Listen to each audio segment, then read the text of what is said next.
Trečios eilės tiesinių lygčių sistemą išspręsime Kramerio metodu. Sistemos sprendiniai x1, x2, x3 bus paskaičiuojami pagal Kramerio formulės. Pagrindinis sistemos determinantas delta yra sudaromas iš lygčių sistemos koeficientų.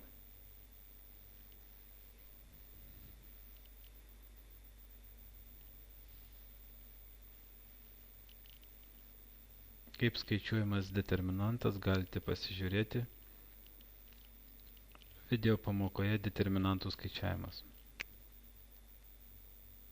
Determinantas lygus 6, dėl to lygčių sistema turi vienintelį sprendinį.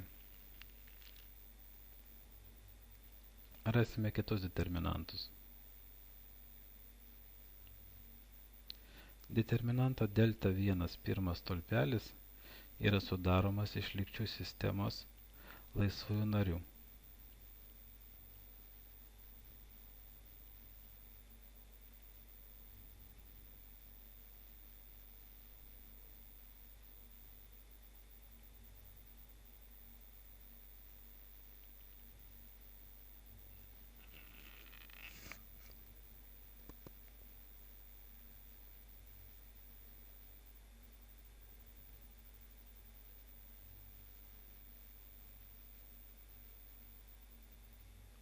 Antras ir trečias stulpelis yra tie patys kaip determinante delta.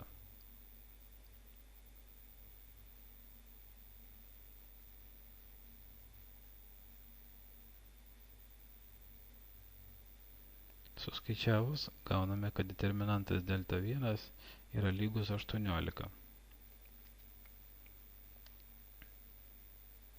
Determinante delta 2 antras stulpelis sudarytas iš lygčių sistemos laisvųjų narių.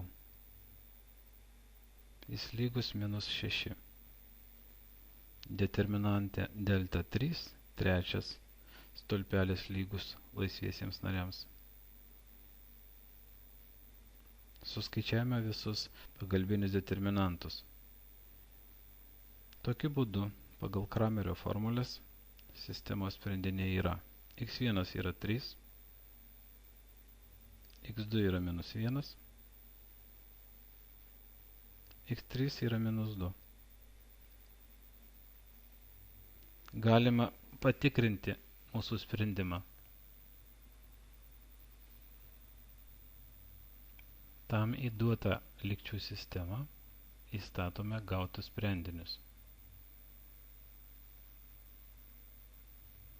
Suskaičiuojame pirmąją lygtį, antrąją ir trečiąją. Gavome tapatybės. Vadinasi, sistema išspręsta korektiškai.